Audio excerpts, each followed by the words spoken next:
Hello, welcome back to iFor Education. History Net JRF video series le pudhiyoru session like ellarkum swagadam. And today we are going to discuss about Regulating Act 1773. നമുക്ക് എല്ലാവർക്കും അറിയാം regulating act എന്ന് പറഞ്ഞ് 1773 British government അല്ലെങ്കിൽ British parliament ഒരു act പാസ്സാക്കുന്നു. അതിനുശേഷം ഒരുപാട് ആക്റ്റുകൾ British government അല്ലെങ്കിൽ ബ്രിട്ടീഷ് പാർലമെൻറ്റ് പാസ്സാക്കിയിട്ടുണ്ട്. ഈ ആക്റ്റുകളുടെയൊക്കെ ഒരു എയിം എന്ന് പറയുന്നത് കമ്പനിയെ കൺട്രോൾ ചെയ്യുക എന്നുള്ളത് തന്നെയായിരുന്നു. സോ നമ്മൾ ഇന്ന് റെഗുലേറ്റിംഗ് ആക്ട് 1773 ആണ് ഡിസ്കസ് ചെയ്യാനായിട്ട് പോകുന്നത്. ഏത് കോണ്ടെക്സ്റ്റിലാണ് ഈ ഒരു റെഗുലേറ്റിംഗ് ആക്ട് പാസ്സാക്കിയിട്ടുള്ളത് അല്ലെങ്കിൽ അതിൻ്റെ ഒരു സർക്കംസ്റ്റാൻസസ് എന്തൊക്കെയായിരുന്നു എന്നുള്ളത് നമ്മൾ ആദ്യമായിട്ട് ഡിസ്കസ് ചെയ്യും. ദെൻ നമ്മൾ അതിൻ്റെ പ്രൊവിഷൻസ്, ഈ ഒരു ആക്റ്റിലെ പ്രധാനപ്പെട്ട പ്രൊവിഷൻസ് എന്തൊക്കെയായിരുന്നു, എന്തൊക്കെ ചേഞ്ചസ് ആണ് ഈ ഒരു ആക്ട് ത്രൂ കൊണ്ടുവന്നിട്ടുള്ളത് എന്നുള്ളത് നമ്മളൊന്ന് നോക്കും. ദെൻ നമ്മൾ അതിൻ്റെ സിഗ്നിഫിക്കൻസ് എന്തൊക്കെയായിരുന്നു, ഈ ആക്ടിൻ്റെ പ്രാധാന്യം എത്രമാത്രം ഉണ്ട് എന്നുള്ളത് നമ്മളൊന്ന് ചെറുതായിട്ട് പറയും. ദെൻ ലിമിറ്റേഷൻസ്, ഈ ഒരു ആക്റ്റിൽ ഒരുപാട് ലിമിറ്റേഷൻസ് ഉണ്ട്. നമുക്കറിയാം ഏതൊരു സംഗതിയും കൊണ്ടുവന്നതിന് ശേഷമാണ് എന്ത് ചെയ്യുക, നമുക്കതിൻ്റെ പോരായ്മകൾ എന്തൊക്കെയാണെന്നുള്ളത് റിയലൈസ് ചെയ്യാൻ പറ്റുക. ഇത്തരത്തിൽ റെഗുലേറ്റിംഗ് ആക്ട് 1773 ധാരാളം ലിമിറ്റേഷൻസ് ഉണ്ടായിരുന്നു. അതെന്തൊക്കെയായിരുന്നു എന്നുള്ളതും and how these limitations were rectified എന്നുള്ളതും നമ്മൾ വളരെ ഷോർട്ടായിട്ട് ഡിസ്കസ് ചെയ്യും. സോ വൺസ് അഗെയിൻ എല്ലാവർക്കും സ്വാഗതം. നമുക്ക് വിഷയത്തിലേക്ക് വരാം. ഓക്കെ, അപ്പോൾ circumstances that led to the regulating act 1773 എന്നുള്ളതാണ്. 1773 റെഗുലേറ്റിംഗ് ആക്ട് ബ്രിട്ടീഷ് ഗവൺമെൻറ് അല്ലെങ്കിൽ നേരത്തെ പറഞ്ഞ പോലെ ബ്രിട്ടീഷ് പാർലമെൻറ്റ് പാസ്സാക്കുന്നതിലേക്ക് നയിച്ചിട്ടുള്ള കാരണങ്ങൾ എന്തൊക്കെയാണ് എന്നുള്ളതാണ്. അതിൽ പ്രധാനമായിട്ടും വരുന്നത് കമ്പനിയെ കൺട്രോൾ ചെയ്യുക എന്നുള്ളത് തന്നെയാണ്. ബ്രിട്ടീഷ് ഗവൺമെൻറ്റിൻ്റെ കീഴിലേക്ക് അല്ലെങ്കിൽ ബ്രിട്ടീഷ് ഗവൺമെൻറ്റിൻ്റെ നിയന്ത്രണത്തിലേക്ക് എന്ത് ചെയ്യണം, കമ്പനിയെ കൊണ്ടുവരണം. കമ്പനി ഒരു പ്രൈവറ്റ് കമ്പനി ആയിരുന്നു. സോ കമ്പനി എങ്ങനെ വിട്ടാൽ ശരിയാവില്ല, കമ്പനീനെ എന്ത് ചെയ്യണം, ഒന്ന് നിയന്ത്രിക്കണം. ഇതിന് ഒരുപാട് ബാക്ക്ഗ്രൗണ്ട് ഉണ്ട്. എന്താണെന്ന് വെച്ചാൽ ബ്രിട്ടീഷ് പാർലമെൻറ്റിലെ പാർലമെൻറ്റേറിയൻസ് അവരവിടുന്ന് അഴിമതിയൊക്കെ നടത്തിയിട്ട് ഒരുപാട് പൈസ ഉണ്ടാക്കുന്നുണ്ട്. പക്ഷേ എന്നിട്ട് പോലും എന്ത് ചെയ്യുന്നില്ല, ഈ കമ്പനി ഒഫീഷ്യൽസ് അല്ലെങ്കിൽ കമ്പനിയിലെ ചെറിയ ഉദ്യോഗസ്ഥർ പോലും ഉണ്ടാക്കുന്ന പൈസൻ്റെ അയലത്ത് എന്ത് ചെയ്യുന്നില്ല, ഇത് എത്തുന്നില്ല എന്നുള്ളതാണ്. അപ്പോൾ സ്വാഭാവികമായിട്ട് അവർക്ക് ചെറിയൊരു അസൂയൊക്കെ അതിൻ്റെ ഭാഗമായിട്ട് വന്നു എന്ന് മനസ്സിലാക്കുക. എനിവേസ് പറഞ്ഞു വന്നത്, അപ്പോൾ പാർലമെൻറ്റേറിയൻസ് നിരന്തരം പ്രഷർ ചെയ്തുകൊണ്ടിരിക്കുകയാണ്, എങ്ങനെയെങ്കിലും ഈ കമ്പനിയെ ഒന്ന് പിടിച്ച് കെട്ടണം, അവരെ പാർലമെൻറ്റിൻ്റെ കൺട്രോളിലേക്ക് കൊണ്ടുവരണം എന്ന് പറഞ്ഞ് പാർലമെൻറ്റേറിയൻസ് ഒരുപാട് ബഹളം ഉണ്ടാക്കുന്നു.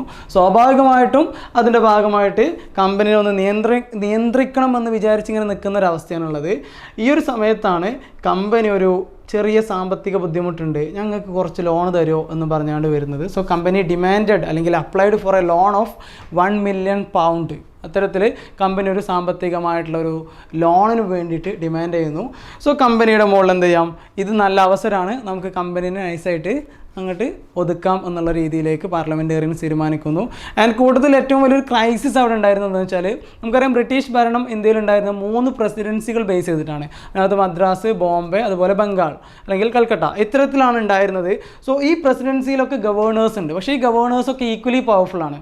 ആർക്കൊരു ഹൈറാർക്കിയലി അല്ലെങ്കിൽ ഒരു സെൻട്രലൈസ്ഡ് അഡ്മിനിസ്ട്രേഷനായിട്ട് അതിനെ മാറ്റാൻ വേണ്ടിയിട്ട് സാധിച്ചിരുന്നില്ല എന്നുള്ളതാണ്. സോ അത്തരത്തിൽ ഒരു സെൻട്രലൈസേഷൻ കൂടി ഇവിടെ കൊണ്ടുവരണം, ഇന്ത്യയിലെ ബ്രിട്ടീഷ് ടെറിട്ടറീസിനൊക്കെ ഒരു സെൻട്രലൈസ്ഡ് കൺട്രോളിലേക്ക് കൊണ്ടുവരണം എന്നുള്ള രീതിയിലുള്ള ഒരു ആവശ്യം അവിടെ ഉയർന്നു വരുന്നു. എനിവേസ് ഇത്തരത്തിലുള്ള മൾട്ടിപ്പിൾ ആയിട്ടുള്ള റീസൺ കൊണ്ടാണ് എന്ത് ചെയ്യുന്നത് 1773 റെഗുലേറ്റിംഗ് ആക്ടിലേക്ക് കാര്യങ്ങൾ എത്തുന്നത്. കമ്പനി ഒരു കൊമേഴ്ഷ്യൽ എൻറ്റിറ്റി എന്നതിലുപരി ഒരു പൊളിറ്റിക്കൽ എൻറ്റിറ്റി ആയിട്ട് ഇന്ത്യയിൽ വളർന്നിട്ടുണ്ടായിരുന്നു ഈ ഒരു സമയമായപ്പോഴേക്ക്. നമുക്കെല്ലാവർക്കും അറിയാം ഇനീഷ്യലി കമ്പനി ഇവിടെ പ്യൂർലി ഒരു ബിസിനസ്സിനും വേണ്ടിയിട്ട് വന്നിട്ടുള്ളതാണ്, അല്ലെങ്കിൽ ഇവിടെ ഒരു ട്രേഡിനും വേണ്ടി മാത്രം വന്നിട്ടുള്ള ആൾക്കാരായിരുന്നു. പക്ഷേ സാഹചര്യത്തിൽ അവർ ഇന്ത്യയിലെ ഭരണാധികാരികളായി എന്നൊക്കെയാണ് കൊളോണിയൽ ഹിസ്റ്റോറിയൻസ് ഒക്കെ പറയുന്നത്. അതിനൊരുപാട് കൗണ്ടർ ആർഗ്യുമെൻറ്റ്സ് ഒക്കെ ഉണ്ട്, ഞാൻ അതിലേക്ക് പോകുന്നില്ല. പറഞ്ഞു തന്നത്രേ ഉള്ളൂ, കമ്പനി ഒരു കൊമേഴ്ഷ്യൽ എൻറ്റിറ്റി മാത്രമല്ല, ഈ ഒരു അവസ്ഥയിൽ കമ്പനി വളരെ പൊളിറ്റിക്കലി സ്ട്രോങ് ആയിട്ടുള്ള ഇന്ത്യയിൽ ഭരണം നടത്തുന്ന ഒരു ഏജൻസി ആയിട്ട് തന്നെ മാറിയിട്ടുണ്ടായിരുന്നു എന്നുള്ളതാണ്. അതുകൊണ്ട് തന്നെ കമ്പനിയെ പാർലമെൻറ്റിൻ്റെ കൺട്രോളിൽ കൊണ്ടുവരണം. അപ്പോൾ പറഞ്ഞ പോലെ ഇത്തരത്തിൽ ഒരുപാട് ആവശ്യങ്ങളുടെ അടിസ്ഥാനത്തിലാണ് റെഗുലേറ്റിംഗ് ആക്ട് 1773 ഇൻട്രൊഡ്യൂസ് ചെയ്യുന്നത്. ദെൻ നമുക്ക് നോക്കാം എന്തൊക്കെയായിരുന്നു റെഗുലേറ്റിംഗ് ആക്ടിൻ്റെ പ്രധാനപ്പെട്ട ഫീച്ചേഴ്സ് എന്നുള്ളത്. So provisions of regulating act 1773 1773 regulating ആക്ടിലെ പ്രധാനപ്പെട്ട പ്രൊവിഷൻസ് എന്തൊക്കെയാണ് എന്നുള്ളത്. സോ നേരത്തെ പറഞ്ഞ ഒരു സാഹചര്യത്തിലാണ് ഇത് കൊണ്ടുവന്നത്. സോ അതിനൊക്കെ ഒരു പരിഹാരം എന്നുള്ളത് എവിടെ ഉണ്ടാവും, ഈ ഒരു റെഗുലേറ്റിംഗ് ആക്ടിൻ്റെ പ്രൊവിഷൻസ് ആയിട്ട് അതിൽ കാണാനായിട്ട് പറ്റും. സോ ഇവിടെ നേരത്തെ ഒരു ഹൈറാർക്കിയൽ ഓർഡർ ഇല്ല എന്നുള്ളതാണ് ഒരു പ്രശ്നം ഉണ്ടായിരുന്നത്. സോ ഈ 3 പ്രസിഡൻസികളുടെ മുകളിൽ അല്ലെങ്കിൽ അവിടെയുള്ള ഗവേണേഴ്സിൻ്റെ മുകളിൽ ഒരു ഫൈനൽ വേർഡ് ഓഫ് കമാൻഡ് ആയിട്ട് ആരുടേത് പരിഗണിക്കും?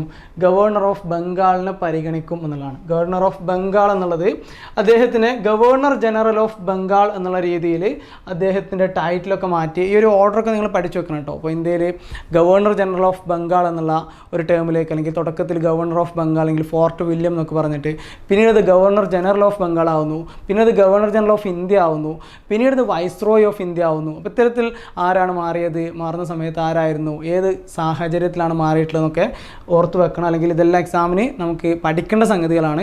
അതിലേക്കൊന്നും ഞാനിപ്പോൾ പോകുന്നില്ല. നമ്മുടെ 1773 റെഗുലേറ്റിംഗ് ആക്ടിനെ പറ്റി പറയുകയാണ്. ദെൻ അദ്ദേഹത്തിന്, അതായത് ഗവർണർ ഓഫ് ബംഗാളിനെ ഗവർണർ ജനറൽ ഓഫ് ബംഗാൾ എന്നുള്ള പേരിൽ അദ്ദേഹത്തിൻ്റെ ടൈറ്റിൽ മാറ്റി.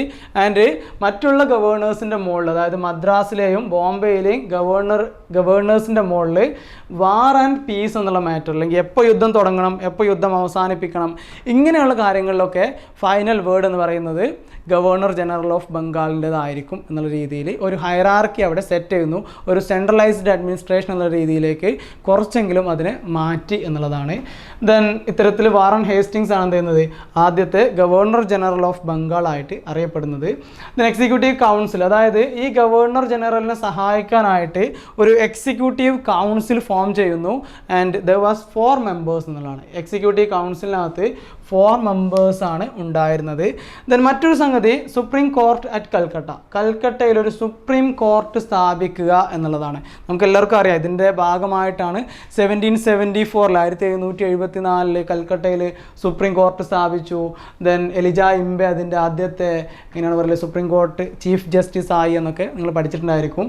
ആൻഡ് മറ്റൊരു ചേഞ്ച് എന്ന് പറയുന്നത് ചീഫ് ജസ്റ്റിസും ആൻഡ് ചീഫ് ജസ്റ്റിസിനെ സഹായിക്കാനായിട്ട് മറ്റു 3 ജഡ്ജസും അവിടെ ഉണ്ടായിരുന്നു. ഇനി കമ്പനി എങ്ങനെയാണ് പറയല്, കമ്പനിയുടെ ഒഫീഷ്യൽസ് ശരിക്കും പൈസ ഉണ്ടാക്കുന്നത് അവർ എന്താണ് പറയല് ജോലി ചെയ്തിട്ട് മാത്രമൊന്നുമല്ല, അവർ പ്രൈവറ്റ് ട്രേഡ് ക്യാരി ചെയ്തിട്ട് കൂടിയാണ്. ഒരുപാട് ഗിഫ്റ്റുകൾ മറ്റുള്ളതൊക്കെ ഇന്ത്യയിൽ നിന്ന് കളക്ട് ചെയ്തിട്ടൊക്കെയാണ് എന്നുള്ളത്. റോബർട്ട് ക്ലൈവിനെതിരെയൊക്കെയാണ് ഇത്തരത്തിൽ ആരോപണങ്ങൾ കുറേ ഉണ്ടായിരുന്നു. പിന്നീട് അദ്ദേഹം ഒരുപാട് ട്രയലിലൂടെയൊക്കെ കടന്നു പോയിട്ടുണ്ട്. ഞാൻ അതിലേക്കൊന്നും വരുന്നില്ല. പറഞ്ഞു വന്നത്, ഇത്തരത്തിൽ കമ്പനി സെർവൻസ് അല്ലെങ്കിൽ company officials private trade carry ചെയ്യുന്നതിനെ എന്ത് ചെയ്യുന്നുണ്ട്, റെഗുലേറ്റിംഗ് ആക്ട് 1773 അതിനെ തടയുന്നുണ്ട് എന്നുള്ളതാണ്. സോ ഞാൻ പറഞ്ഞത്രേ ഉള്ളൂ. ഗവർണർ ജനറൽ ഓഫ് ബംഗാൾ എന്നുള്ള രീതിയിൽ ബംഗാളിലെ ഗവർണർ അറിയപ്പെടും. അദ്ദേഹത്തിന് മറ്റ് ഗവർണേഴ്സിൻ്റെ മുകളിൽ വാർ ആൻഡ് പീസ് എന്നുള്ള മാറ്ററിൽ തീരുമാനം എടുക്കാനുള്ള അതോറിറ്റി ഉണ്ടാവും. ദെൻ അങ്ങനെ വാറൻ ഹേസ്റ്റിങ്സ് ആദ്യത്തെ ഗവർണർ ജനറൽ ഓഫ് ബംഗാളായിട്ട് മാറുന്നു. ഗവർണർ ജനറലിനെ സഹായിക്കാനായിട്ട് എക്സിക്യൂട്ടീവ് കൗൺസിൽ 4 മെമ്പേഴ്സ് ഉണ്ടായിരിക്കും. കൽക്കട്ടയിൽ സുപ്രീം കോർട്ട് സ്ഥാപിക്കണം. സുപ്രീം കോർട്ടിലൊരു ചീഫ് ജസ്റ്റിസ് ഉണ്ടായിരിക്കും. അയാളെ സഹായിക്കാനായിട്ട് 3 മറ്റ് ജഡ്ജസ് ഉണ്ടായിരിക്കും. കമ്പനി സെർവൻസ് പ്രൈവറ്റ് ട്രേഡിൽ ഇടപെടാൻ പാടില്ല. ഇത്രയും ചേഞ്ചസ് ആണ്, അല്ലെങ്കിൽ ഇത്രയും ആയിരുന്നു റെഗുലേറ്റിംഗ് ആക്ട് 1773 പ്രൊവിഷൻസ് എന്ന് പറയുന്നത്. ദെൻ അടുത്ത ഒരു സ്ലൈഡിലേക്ക് പോവുകയാണെങ്കിൽ നമുക്ക് ഇതിനകത്തുണ്ടായിരുന്ന ഇതിൻ്റെ ഒരു സിഗ്നിഫിക്കൻസ് എന്തൊക്കെയാണ് എന്നുള്ളത് നേരത്തെ പറഞ്ഞു. ഒരു സെൻട്രലൈസ്ഡ് അഡ്മിനിസ്ട്രേഷൻ എന്നുള്ളതിലേക്കുള്ള പ്രൈമറി സ്റ്റെപ്പായിട്ട് നമുക്ക് എന്ത് ചെയ്യാൻ പറ്റും, ഇതിനെ കണക്കാക്കാനായിട്ട് പറ്റും. അതുവരെ ഇൻഡിപെൻഡൻ്റ് ആയിരുന്ന ബോംബെ, മദ്രാസ്, അതുപോലെ ബംഗാൾ പ്രസിഡൻസികളുടെ മുകളിൽ അല്ലെങ്കിൽ ബംഗാളിലെ ഗവർണർ ജനറൽ ഓഫ് ബംഗാൾ ആക്കിയിട്ട് മദ്രാസിനെയും ബോംബെനെയൊക്കെ മുകളിൽ ഒരു കൺട്രോളുള്ള ആളായിട്ട് അദ്ദേഹത്തിനെ മാറ്റിയിട്ടുണ്ട് എന്നുള്ളതാണ്. Then parliament approval for conquest of ഇന്ത്യയിൽ പുതിയ ടെറിട്ടറീസൊക്കെ പിടിച്ചടക്കാനുള്ള ഒരു അംഗീകാരവും പാർലമെൻറ്റിൻ്റെ ഭാഗത്ത് നിന്ന് കിട്ടുന്നുണ്ട് എന്നുള്ളതാണ്. Then prepared background four further constitutional reforms in future. So 1773 ഈ ഒരു റെഗുലേറ്റിംഗ് ആക്ടോട് കൂടിയിട്ട് ബ്രിട്ടീഷ് പാർലമെൻറ്റ് പാസ്സാക്കുന്ന ആക്ടുകൾ അവസാനിച്ചിട്ടില്ല. അതൊരു തുടക്കം മാത്രമായിരുന്നു. പിന്നീട് അങ്ങോട്ട് പല ഘട്ടങ്ങളിലായിട്ട് പല ആക്ടുകൾ വന്നിട്ടുണ്ട് എന്നുള്ളതാണ്. ഇതിനകത്ത് തന്നെ ഈ ആക്ടിനകത്ത് ഒരുപാട് ലിമിറ്റേഷൻസ് ഉണ്ട്. സോ ആ ലിമിറ്റേഷൻസിനെ പരിഹരിക്കാനായിട്ട് പിന്നീട് ഒരുപാട് ആക്ടുകൾ വരുന്നുണ്ട്. സോ നമുക്ക് നോക്കാം എന്തൊക്കെയായിരുന്നു ഇതിൻ്റെ ലിമിറ്റേഷൻസ് എന്ന് പറയുന്നത്. ഇവിടെ ലിമിറ്റേഷനായിട്ട് പ്രധാനമായിട്ടും മനസ്സിലാക്കേണ്ടത് position of the governor general was weak എന്നുള്ളതാണ്. സോ സംഭവം ഗവർണർ ജനറലിന് എന്താണ് പറയൽ മറ്റുള്ളവരുടെ മുകളിലൊക്കെ കൺട്രോളൊക്കെ കൊടുത്തു എന്നൊക്കെ ആണെങ്കിലും ആളുടെ പൊസിഷൻ വളരെ വീക്കായിരുന്നു. കാരണം എന്താണെന്ന് വെച്ചാൽ ഒരു എക്സിക്യൂട്ടീവ് കൗൺസിൽ ഉണ്ട്. എക്സിക്യൂട്ടീവ് കൗൺസിലിൽ 4 മെമ്പേഴ്സും ഉണ്ട്. ഇവർ പറയുന്നതിനനുസരിച്ചാണ് കാര്യങ്ങൾ പലപ്പോഴും നടന്നിട്ടുണ്ടായിരുന്നത് എന്നുള്ളതാണ്. So position of the Governor General was weak and he was at the mercy of executive council എന്നുള്ളതാണ്. എക്സിക്യൂട്ടീവ് കൗൺസിലാണ് ഇതിലുള്ള കാര്യങ്ങളൊക്കെ തീരുമാനിച്ചിരുന്നത്. വോട്ടിങ്ങിനകത്തുള്ളൊരു പ്രശ്നം കൊണ്ടാണ് അത് സംഭവം. മെജോറിറ്റി കൊടുക്കുന്നതിലും ഫൈനൽ വേർഡ് ഗവർണർ ജനറലുടേത് ആവണം എന്നുള്ളതൊക്കെ ഇതിനകത്ത് അങ്ങനെ ഒരു പ്രൊവിഷൻ ഉണ്ടായിരുന്നില്ല. പിന്നീട് അത് മാറ്റുന്നുണ്ട് കേട്ടോ. Then it didn't define the jurisdiction of supreme court. So supreme court start ചെയ്യാം എന്ന് പറഞ്ഞു എന്നല്ലാതെ സുപ്രീം കോർട്ട് എവിടെയുള്ള ആൾക്കാരെയാണ് വിചാരണ ചെയ്യേണ്ടത്, ആരുടെ കാര്യങ്ങളൊക്കെയാണ് വിചാരണ നടത്തേണ്ടത്, ഇതിനകത്തൊന്നും ഒരു ക്ലാരിറ്റി ഉണ്ടായിരുന്നില്ല. അപ്പോൾ ഇതെല്ലാം അതിൻ്റെ ലിമിറ്റേഷൻസ് ആയിട്ടാണ് കാണുന്നത്. ദെൻ ഈ ലിമിറ്റേഷൻസിനെ എങ്ങനെ പരിഹരിച്ചു എന്നുള്ളതാണ് നമ്മൾ അടുത്തതായിട്ട് നോക്കുന്നത്. So rectification of limitations. Jurisdiction of supreme court was clearly defined in the amendment act 1781. So അതിനെയാണ് നമ്മൾ എന്ത് ചെയ്യുന്നത്, ആക്ട് ഓഫ് സെറ്റിൽമെൻറ്റ് എന്നറിയപ്പെടുന്നത്. 1781 പുതിയൊരു ആക്ട് കൊണ്ടുവരുന്നു. ആ ആക്ട് പ്രകാരം ഇതിനകത്തുണ്ടായിരുന്ന സുപ്രീം കോർട്ടുമായിട്ട് ബന്ധപ്പെട്ടുള്ള പ്രശ്നങ്ങൾ, അതിൻ്റെ എന്താണ് പറയല്, ജൂറിസ്ഡിക്ഷൻ പരിധി ഏതൊക്കെയാണെന്നുള്ളതൊക്കെ വളരെ കൃത്യമായിട്ട് ഡിഫൈൻ ചെയ്തു എന്നുള്ളതാണ്. അതുപ്രകാരം എങ്ങനെയാണ് ഡിഫൈൻ ചെയ്തതെന്ന് വെച്ചാൽ supreme court deal European matters in the territorial limits of Calcutta. So കൽക്കട്ടയിലെ യൂറോപ്യൻ മാറ്റേഴ്സ് ഡീൽ ചെയ്യുന്ന ഒരു കോർട്ടായിരിക്കും നമ്മുടെ കൽക്കട്ടയിലെ സുപ്രീം കോർട്ട് എന്നുള്ള രീതിയിൽ അതിനൊരു തീരുമാനം എടുക്കുകയാണ് ചെയ്തത്. ദെൻ 1784 പിറ്റ്സ് ഇന്ത്യ ആക്ട് നിങ്ങളെല്ലാവരും പഠിച്ചിട്ടുണ്ടായിരിക്കും. സോ ഇത് പ്രകാരം strength of executive council reduced to 3 from 4. നേരത്തെ എക്സിക്യൂട്ടീവ് കൗൺസിലിലെ മെമ്പേഴ്സിൻ്റെ എണ്ണം നടന്നത് 4 ആയിരുന്നു. അതിനെ കുറച്ചിട്ട് എന്ത് ചെയ്തു, 3 ആക്കി മാറ്റി എന്നുള്ളതാണ്. സോ ഇത്തരത്തിൽ ഗവർണർ ജനറലിൻ്റെ ആ ഒരു എക്സിക്യൂട്ടീവ് കൗൺസിൽ കൂടുതലായിട്ട് ഇടപെടുന്നു എന്നുള്ള പ്രശ്നത്തിനും ചെറിയ രീതിയിലെങ്കിലും ഒരു പരിഹാരം കാണാനായിട്ട് പറ്റിയിട്ടുണ്ട്. വോട്ടിങ്ങിൽ കുറച്ചുകൂടിയൊക്കെ ഒരു അപ്പർ ഹാൻഡ് ഈ ഗവർണർ ജനറലിന് കിട്ടും എന്നുള്ളതാണ്. ഇതിനടുത്തത് വരുന്നത് act of 1786. Governor general can take any decision without the provision of majority. So മെജോറിറ്റിയുടെ ഒരു പ്രൊവിഷൻ ഇല്ലാതെ തന്നെ ഗവർണർ ജനറൽ എന്ത് ചെയ്യാം, നിയമങ്ങൾ അല്ലെങ്കിൽ അദ്ദേഹത്തിന് ലോസ് ഇംപ്ലിമെൻറ്റ് ചെയ്യാം എന്നുള്ള രീതിയിലും ഇതിൽ ചേഞ്ച് വരുത്തിയിട്ടുണ്ടായിരുന്നു. അപ്പോൾ ഇത്രയാണ്, അല്ലെങ്കിൽ ഇത്തരത്തിലൊക്കെയാണ് ഇതിനകത്തുള്ള ലിമിറ്റേഷൻസിനെ റെക്ടിഫൈ ചെയ്തിട്ടുണ്ടായിരുന്നത്. സോ ഇത്രയാണ് നമ്മുടെ റെഗുലേറ്റിംഗ് ആക്ട് 1773 സംബന്ധിച്ച് പറയാനായിട്ടുള്ളത്. ഇത്തരത്തിൽ ഒരുപാട് ആക്റ്റുകളുണ്ട്, അതിനെപ്പറ്റിയൊക്കെ കൂടുതൽ നിങ്ങൾ പഠിക്കണം. നിങ്ങളുടെ എക്സാം എന്നുള്ളത് പല സമയത്തും ഈ ആക്റ്റുകളും അതിൻ്റെ പ്രൊവിഷൻസ് ഒക്കെ വെച്ചിട്ട് ചോദിക്കാറുണ്ട്. ലാസ്റ്റ് എക്സാമിലൊക്കെ ഒരുപാട് ക്വസ്റ്റ്യൻസ് ആ രീതിയിൽ, ഇപ്പോൾ നമ്മുടെ 1919 ആക്റ്റും 1935 ആക്ട് ഡയാർക്ക് ചെയ്ത സമയത്ത് സെൻറ്ററിലാണോ സ്റ്റേറ്റിലാണോ അല്ലെങ്കിൽ പ്രൊവിൻസിലാണോ എന്നുള്ള രീതിയിലൊക്കെ ക്വസ്റ്റ്യൻസ് വന്നിട്ടുണ്ട്. പറഞ്ഞു വരുന്നത് ആക്റ്റുകൾ അതിൻ്റെ പ്രൊവിഷൻസ് എന്നുള്ളത് ഹൈലി ഇമ്പോർട്ടൻ്റ് ആയിട്ടുള്ള ഒരു ഏരിയ ആണ്.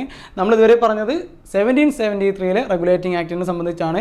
അതിൻ്റെ ഏത് സാഹചര്യമായിരുന്നു നമ്മൾ പറഞ്ഞു, പ്രൊവിഷൻസ് എന്തൊക്കെയായിരുന്നു എന്ന് പറഞ്ഞു, അതിൻ്റെ സിഗ്നിഫിക്കൻസ് എന്തായിരുന്നു എന്ന് പറഞ്ഞു, ദെൻ അതിൻ്റെ ലിമിറ്റേഷൻസും ആ ലിമിറ്റേഷൻസിനെ എങ്ങനെയെല്ലാമാണ് പരിഹരിച്ചത് എന്നുള്ളതുമാണ് ഡിസ്കസ് ചെയ്ത്. ക്ലിയർ ആണെന്ന് വിചാരിക്കുന്നു. Thank you. മറ്റൊരു സെഷനിൽ കാണാം.